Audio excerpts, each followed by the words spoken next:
Hello friends, in the continuing series on the history of India 1750s to 1857, today we will talk about the 18th century and how 18th century has been seen by the historians. As I told you earlier as well, that 18th century is the period when you find the decline of the Mughal rule, and how the historians, they have tried to see the decline of the Mughal rule. There are various theories which have been given by the historians regarding the decline of the Mughal rule. As well as 18th century is a period when you find that the historians, they have talked in the framework of the dark age. Some of the historians, the conservative historians, they have talked about in the framework of the decline as of the Mughal empire, in the framework that 18th century was a period of the dark age. On the other hand, some of the historians who are revisionist in nature, they have rejected the earlier ideas, and they have suggested that 18th century cannot be seen as a dark age, because if you see the 18th century, then the scenario was comparatively a mixed scenario, where if you will find that certain sectors of the economy or certain regions, if they declined, and on the other hand we find that some of the regions, they also prospered. So economic prosperity is also an important component of the 18th century that cannot be discounted. If you see some of the books which can be useful for our study in this context, then Seema Alvi's The 18th Century in India, Tapan Rai Chaudhary's essay The Mid 18th Century Background in Dharmakumar edited Cambridge Economic History of India Volume 2, Christopher Bailey, Rulers, Townsmen and Bazaars, North Indian Society in the Age of British Expansion. So these can be some of the books which one can refer when one is trying to locate 18th century, the various ideas which have been expressed by the historians in the framework of Seema Alvi's book. Some of the articles they can be used or referred by those who want to know about 18th century. Tapan Rai Chaudhary's piece is also very important, which situates the background of the 18th century, as well as talks about in the framework that how 18th century was not a dark age. And similarly, Christopher Bailey's ideas, they also indicate in that direction that 18th century was not a dark age. So these are the kind of ideas which have been expressed by the revisionist historians. And if you see 18th century, then these kind of divergent views in the framework that it was seen as a dark age, and on the other hand the recent research which is rejecting this kind of an idea that it was a dark age. So what we have to find is that we have to look at the regions where economic prosperity was there. We have to also find some kind of continuity and the changes which were there, because essentially 18th century, the initial part, the first half of the 18th century is seen in the debates with regard to the dark age, whether it was a dark age or it was not a dark age, and the second half of the 18th century is in the framework of the continuity and the changes. When the British, they come, then the kind of continuity which was there and the kind of changes which came in the Indian society. So in this context, when you tend to understand 18th century, then historians, they see that it had a very mixed kind of a picture, and this mixed kind of a picture is seen by the historians, those who are considered to be revisionist in nature. So historians like Tapan Rai Chaudhary, they suggest that it was not a dark age, and on the other hand historians like Irfan Habib, Athar Ali, they see 18th century as a dark age, that it was the age of the reckless, and it was also decadent in nature. So 18th century by these historians is seen to be in the framework of decadence, that whatever was achieved in 17th century by the Mughal rulers, and how the later Mughals, they were not able to contain, or they were not able to preserve the kind of heritage which was given to them by the earlier Mughal rulers. And this period is seen in the framework of the decadence in the society. It was also seen that how the political instability brought some kind of recklessness in the society, and this political instability was also reflected in the administrative failure as well. So, this is what has been argued by the people, those who talk in the framework of 18th century as being a dark age. But the revisionist historians Christopher Bailey and Tapan Rai Chaudhary, they do not see that 18th century's picture was a bleak one. Rather, they say that the picture was a mixed one. In some of the regions you find a lot of prosperity. We find that some of the regions, they prospered in certain things, in certain specializations, some of the things which were being grown, some of the things which were being produced in these regions. So, that has also been talked about by these historians. If you see historians like Muzaffar Alam, who talk about, the picture which is there on the screen is of Christopher Bailey, but the idea is of Muzaffar Alam, that how in some parts of Mughal Empire like in Meerut and Bareilly, the revenue collection was increasing by 200%. So, we find that the people, those who reject, or the historians, those who reject the earlier ideas with regard to dark age, they have their own thesis, they have their own arguments to support their viewpoints, and in that framework Muzaffar Alam is talking in the framework of the regions of the Mughal Empire and how these regions, they were having more revenue collection. And if you see the picture in the framework of the dark age, then definitely the revenue collection will not increase. So, this is what these historians, they argue, that if there is some kind of agricultural prosperity or agricultural production is more, then only you will find that the revenue will increase. So, other historians like Bailey, for example, he points out about the prosperity of the Banaras and the Awadh trading houses, that the trading houses which were there in Banaras as well as Awadh, they were very prosperous, and the trading houses, they will only prosper when they will have the resources to trade, and they will only have resources to trade when either the agricultural productivity is more, or there is manufacturing to conduct the trading activities. So, in that context, the strength of the trading houses will be seen in the context of the agricultural and industrial development. So, if from the modern point of view, if there was no industrial development in the modern sense, but there were various indigenous industries which were growing, and these indigenous industries were providing them a lot of material for trading purposes.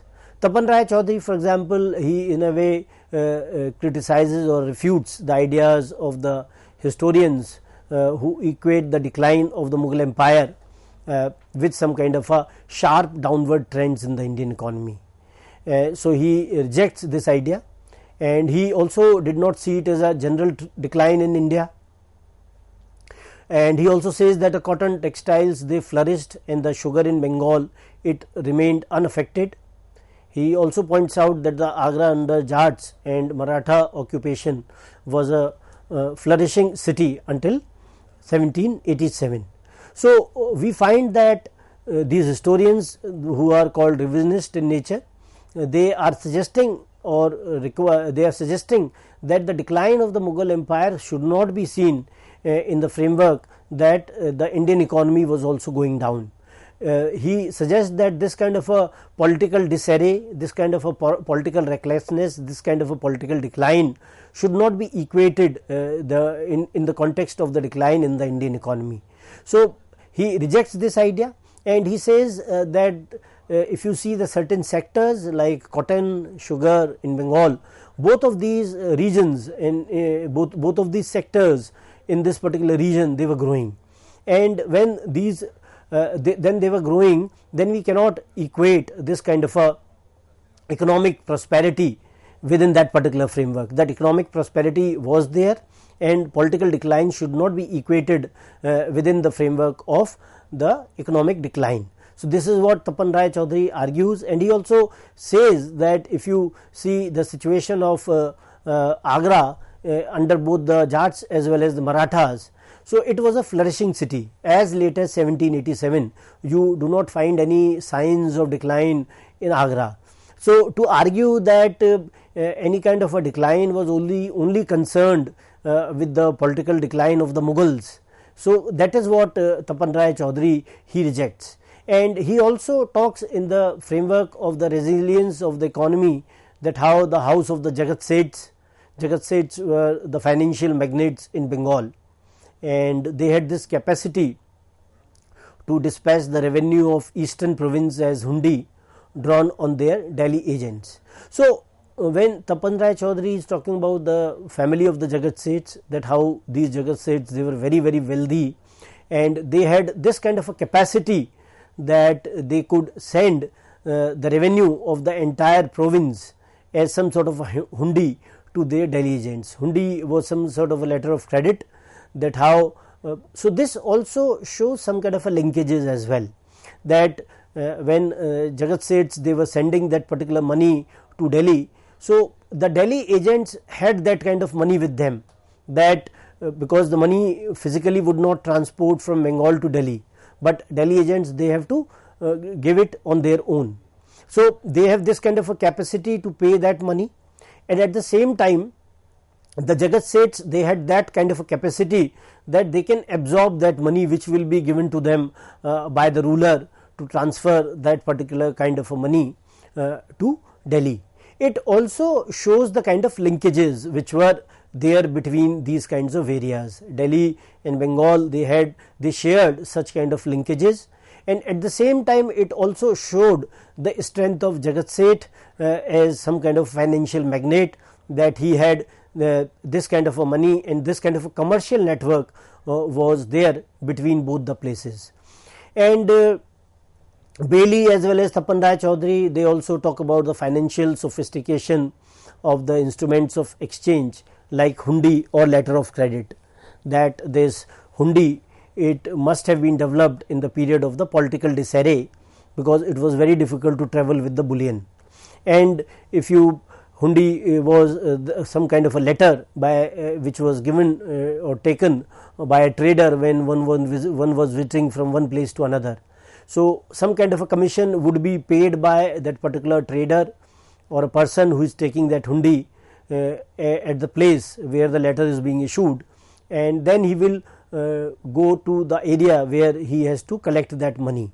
So he can buy his products from that particular area by taking money from the agent of the person who has issued that hundi. So these were the kind of things which were happening.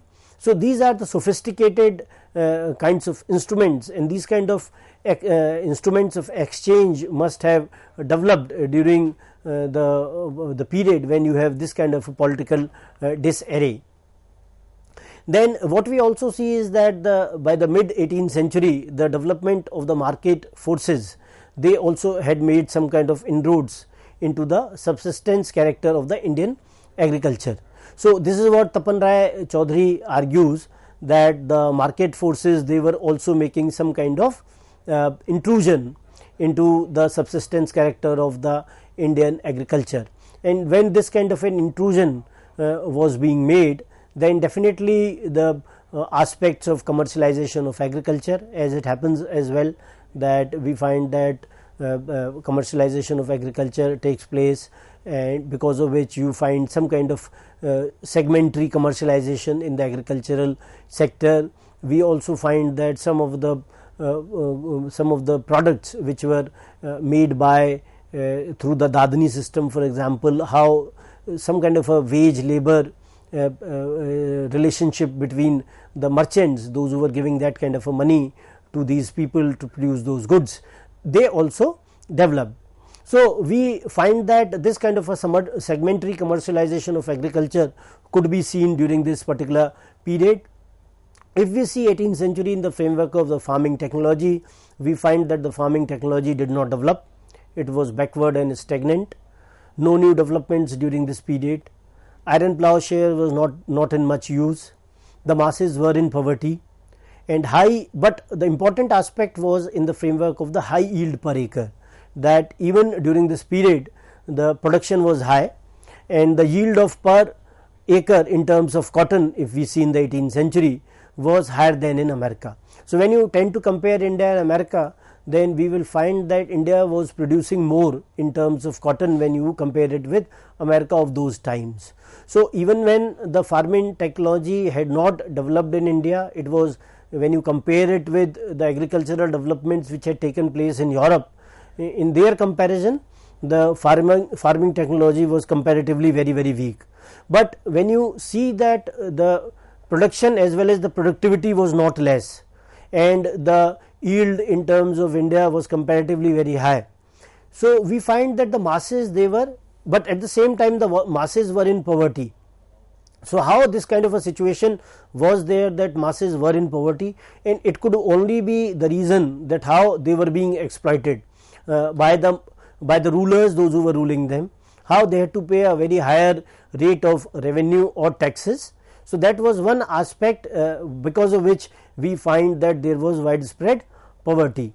If you see the manufacturing sector, we find that the manufacturing sector, as you can see on the screen as well, that how these were some of the important points which you can refer, that it was the relatively stagnant technology during this time. The implements they were rudimentary in nature, and India was lagging behind in the use of wind and water power, nautical instruments and printing. So, what we find during this particular period is that in terms of manufacturing, India even did not have any kind of modern technology. British in the 18th century when they started ruling India, and even in the 19th as well, they did not introduce any modern technology in the context of the Indian agriculture or industry, and India was lagging behind in the context of using various kinds of wind and water power, various kinds of nautical instruments as well as printing. They were not being used in India, and when you try to compare the manual skills with the machine skills, then we find that India had extraordinary sophistication of the manual skills.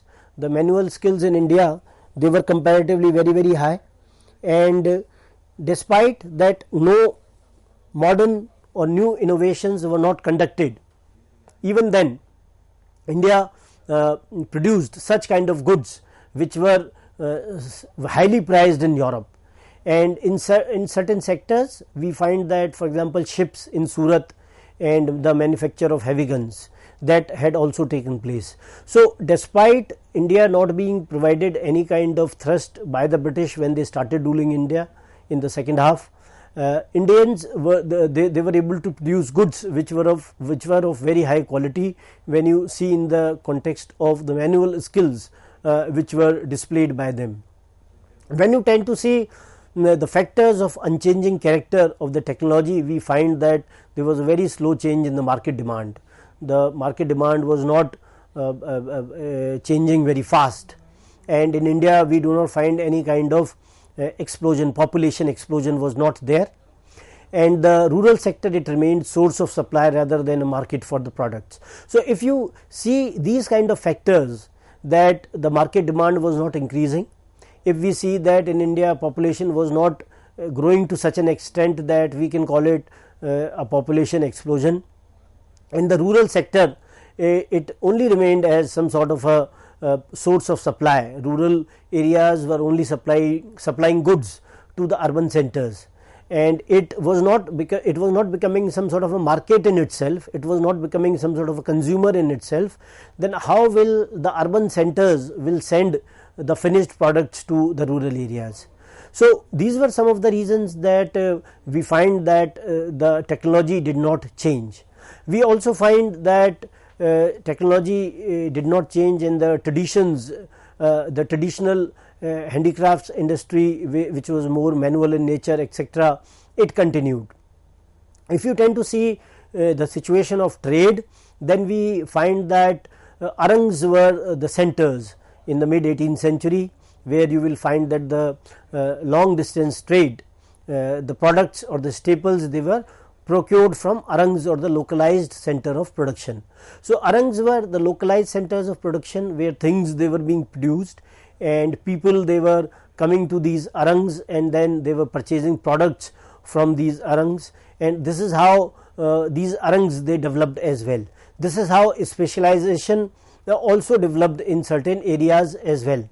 And the European companies, they were also providing some kind of a thrust to these arangs as well, because new centers like Madras, Calcutta, etc., they also got developed during this period.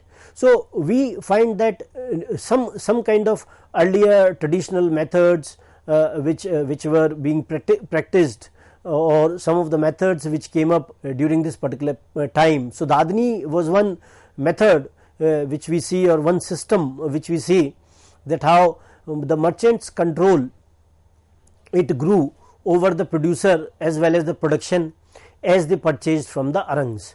So by the Dadani system we mean that how the merchants, those who were purchasing the products from the people, those who were producing them, they had some kind of a pre-agreement by which these producers, they were given some kind of a material or cash, even wages to them, and the product which will be made by them, which will be produced by them, will be given at a particular price. So merchants over a period of time, they had some kind of a control over these people. They exercised that kind of a control because of the Dadni system, because it was a system where advances were being given to the people, those who were producing these goods. And when these kind of advances they were being given to them, then they had to provide the goods at a specified kind of a value. What we also find at certain points is that how these artisans, they were beginning to receive even daily wages at some times. So this kind of a employer wage labor relationship, though it was to a very limited extent, but even this limited extent of relationship could also be seen during this particular time. So these were some of the things which were happening in the 18th century, and Christopher Bailey and also talks in the framework of the pilgrimage centers, that how the pilgrimage centers during this period, they were also they also became some centers where economic activity was taking place, and how they were also contributing to the economic development that way. He has also talked about it. And when you tend to see the 18th century trade, we find that the control of India's foreign trade, it was slipping out of the Indians, and how Europeans, they were dominating, and the emergence of the new centers, for example Calcutta. So these were the kind of changes which were taking place in the 18th century in the context of trade, that now Indians, they were no longer the important traders in terms of the foreign trade which earlier they were carrying out, and Europeans, they became more and more important. In some of the new centers in terms of trading activity, they were also emerging, and how the volume of trade, it also increased. When you see in the context of Europe, we find that India was trading more with Europe now in terms of earlier times, where more and more goods, they were being sent to Europe, and how the European companies, they were taking a lot of goods in terms of investments from India, and how they were being sold in the European markets. So that was one important component which we see during this particular time. Vasudev Chatterjee is another historian, and who tries to see the situation in the framework of the bargaining power of the Indian artisanal production, that how this kind of a weak position one has to see not only in the framework of the machine made goods, but you have to see it 30-40 years earlier, when East India Company became predominant, or European company which he says became predominant. This is what Vasudev Chatterjee argues in the framework, that how we have to see this kind of a bargaining power in this particular context. Ganj, or the fixed bazaars, they were also very, very important, and Christopher Bailey and Tapan Rai Chaudhary, they talk about Ganj, or the fixed bazaars, that how fixed bazaars, they created more avenues in terms of having more and more kind of a trade. And because having the Ganj or the fixed bazaar, the rulers, they also wanted to control the Ganj or the fixed bazaars, because when they will control the Ganj or the fixed bazaars, then they will also provide them some kind of taxes. So that was an important consideration, and it was the positioning or control of the Ganj was also some sort of a political activity for the rulers as well, that they will able to extract more and more taxes when they will have control over Ganj as well. Pilgrimage centers, as I told you, that they were also acting as some sort of a catalyst for the Indian economy, and how Bailey talks about Banaras and the Awadh, that how the pilgrimage centers they developed as mercantile activity which was centering around the pilgrimage routes. We also find that these pilgrimage centers were also providing the avenues for development, in the sense that the people, those who went there as yatris, for example Tirth Yatris. So it was some sort and how when they went to these regions, they gave a thrust to the transport and communication in that particular region. When they will go there, then they will also eat, they will also stay at a place. So you will find that the development of the rest houses in these pilgrimage centers, and opening up of the food stalls maybe, and opening up of the markets in these regions when more and more people will visit. And definitely the pilgrims, they will also pay some kind of a tax as it was there. So these were some of the things which were very, very important from that perspective. In Bailey, he talks about in 1786 that how 1,70,000 Marathas pilgrims, they travelled to Allahabad during this period, and the rulers, they were also getting some kind of pilgrimage dues when pilgrims, they also visited these particular places. So in terms of retrospect, when we see that you have to see the subsistence oriented agriculture, it was also very the production was also very high, and you see that commercial sector with a sophisticated market, some kind of a rise in this, and the credit structure and the protective tariffs. So all these kind of things, they were also happening in India. Market integration was comparatively taking place. Some of the markets, they were getting integrated. Then the localization of the manufacture, wage labor, etc., they were also getting developed. The ideas associated with the joint stock companies, they were also could be seen in certain spheres. Some kind of a dynamism could be seen in the economic activity. So at this, I'd like to end the discussion. Thank you.